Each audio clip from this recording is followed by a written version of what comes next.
Mas como a gente está falando de supostas lesões provocadas por uma inadequação da sua percepção da realidade em relação ao seu físico, nós vamos entrar na hérnia de disco. E aí, você treina com hérnia de disco? Sim, você treina com hérnia de disco. Aliás, é uma das coisas mais importantes você se manter treinado com hérnia de disco, principalmente porque quando você tem uma hérnia de disco, se você perde músculo, muitas vezes você perde a sustentação do que é a estruturação e alinhamento das vértebras. Quem faz isso é ligamento e músculo. Agora, o que você não deve fazer? Né? Você não deve fazer uma coisa, agachamento, você não deve fazer, porque a compressão axial da coluna, quer queira, quer não, ela vai fazer uma diminuição dos espaços interdiscais, vai colocar pressão nos seus discos intervertebrais, e se você tiver com uma hérnia, você vai ter uma piora dessa sintomatologia. Então, disco não é uma ótima ideia, né, você fazer agachamento. Agora, outros fortalecimentos, treino de dorsal, remadas, puxadas, né, tudo isso você deve fazer. Quando eu tive aquela compressão aguda das hérnias cervicais, uma das primeiras coisas que eu foquei no começo da retomada do treinamento foi justamente treino de costas. A minha semana começava com treino de costas e eu fazia um exercício de costas todo dia, né? E o meu hábito era o contrário, né? Eu começava a semana com treinamento peitoral e fazia barra paralela todo dia, né? Não é o que hoje a gente faz. E é uma das coisas que hoje me protege, por quê? Porque eu tive doença de coluna precoce, porque na minha família tem doença de coluna degenerativa. Então, na verdade, eu até apresentei esses sintomas mais tarde, né? Porque minha avó, minha mãe tiveram problemas mais cedo. Minha avó, com 65 anos, ela não andava já, ela andava de cadeira de roda. Então, quer dizer, de certa forma é isso que me espera, né? Então, o treinamento para mim é até uma forma de eu me manter o mais longe possível dessa condição. Será que eu vou conseguir? Não sei. Mas eu sou do cara que cai atirando. Eu vou treinar até meu último dia de vida. Nem que seja flexão do polegar, mas eu vou. Né? Então você deve treinar quando você tem hérnia de disco, porém você tem que selecionar os exercícios. Esse treinamento ele tem que ser assistido, né? Não dá para você fazer copiando uma coisa que você viu na internet. Acho que você pode escutar algumas pessoas, inclusive escutar opiniões diferentes, né? Porque muitas vezes aquilo te ajuda a formar um raciocínio, e aí contratar um ótimo personal trainer para acompanhar você no seu treino. Se você estiver numa fase de crise álgica muito ruim, aí talvez o ideal seria você ir numa clínica de fisioterapeuta e treinar com assistência de um físio que vai te organizar as coisas um pouco mais, visando não desempenho, mas visando melhor a clínica da sua condição. Aí estamos bonito, aí tá perfeito. Tá. Felipe, como ajustar a periodização ao trocar de bulking para cutting sem perder desempenho? Que pergunta sensacional, Felipe. Que pergunta sensacional, tá? Dependendo do seu treinador, ele tem um estilo de treino. Ele é um cara que vai fazer ou um volume pequeno, uma intensidade muito alta, ou um volume alto com uma intensidade sob controle. Ele vai controlar o que é sua falha, ele vai trabalhar com repetição reserva.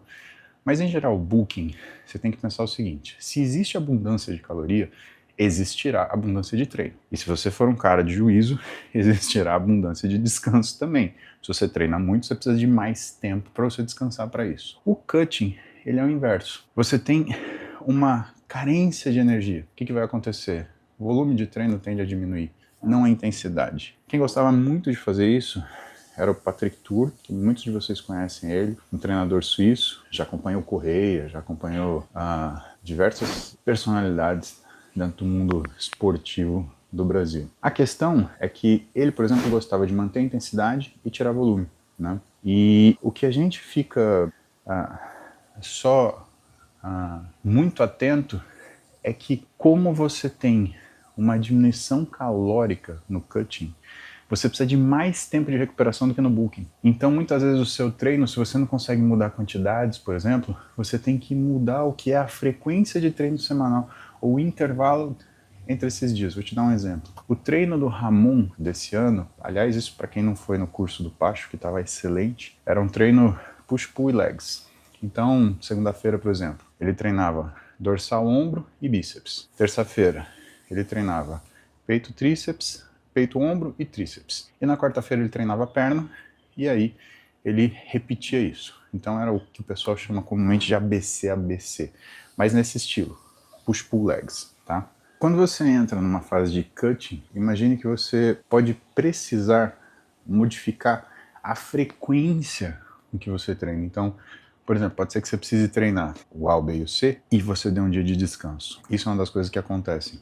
Você fala, pô, mas eu achei que isso só fazia no bulking, você treinava muito pesado. Pois é, você também faz no cutting, porque você treina depletado. O tempo de descanso tem que aumentar, tá?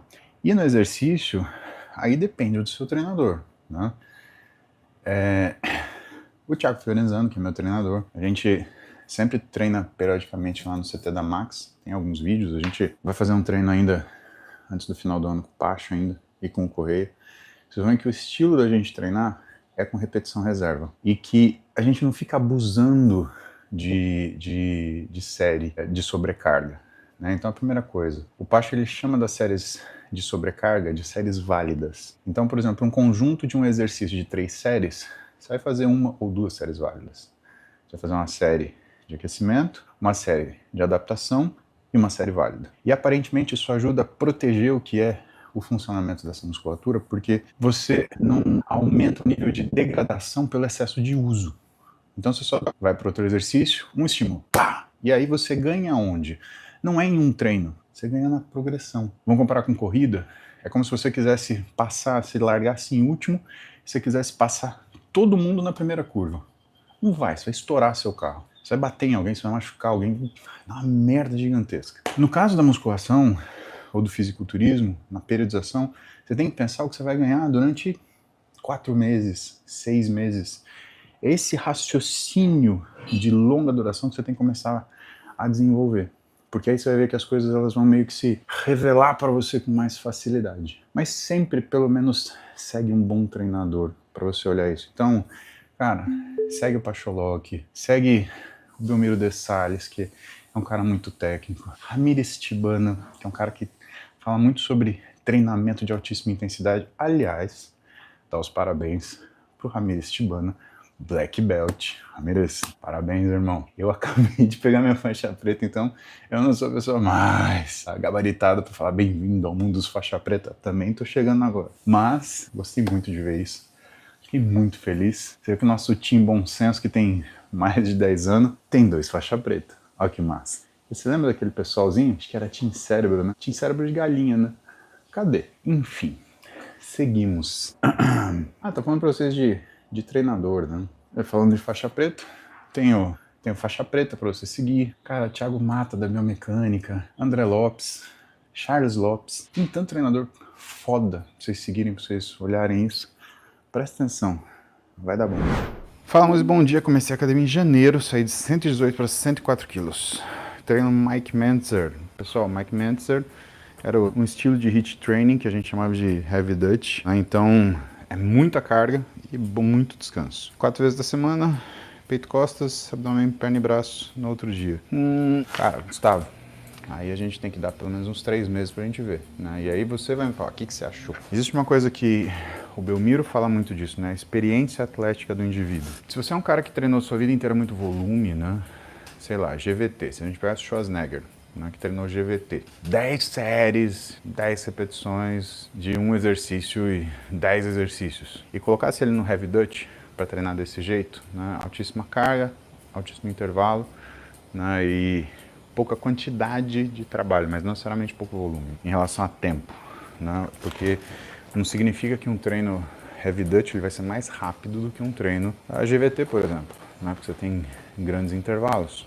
Quando você muda o estilo de treino, o teu corpo ele precisa se adequar a esse novo estilo de treino novamente. Então, é como se você estivesse começando do zero. Por isso que a história atlética da pessoa ela é importante, entendeu?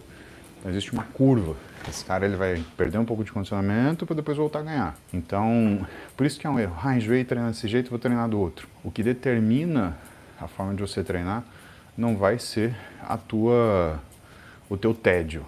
O que determina a forma de você treinar é a forma que você vem treinado toda a tua vida, fazendo uma transferência, fazendo uma transição, né, que seja adequada para aquilo que você pensa em fazer logo depois. Automobilismo, pessoal. O automobilismo para mim é um esporte que, em primeiro lugar, eu conto pra você a história, eu falo dessa história em vários podcasts, né, que eu tive extremo medo que eu queria desistir. E que o fato de eu sentir medo é o que me fez insistir no automobilismo e seguir adiante com isso, né, como se fosse uma coisa necessária. Porque era meu sonho virar piloto. Eu sei, é ridículo um homem de quase 50 anos ter um sonho de criança. Mas o que eu posso falar? Então, eu sou criança, me julgue, né? É tudo bom ter criança. Tem festa de aniversário com vela, tem carinho de quem tá próximo, e tem sonhos. E eu tinha esse sonho de virar piloto. E eu contei muito com a ajuda da minha família, não das minhas filhas. Minhas filhas ficaram apavoradas e a minha mais velha até chorou pedindo pra eu não pilotar, porque ela tinha medo de eu morrer. Não faz isso. E às vezes até hoje eu sinto que ela fica meio preocupada, meio bastante.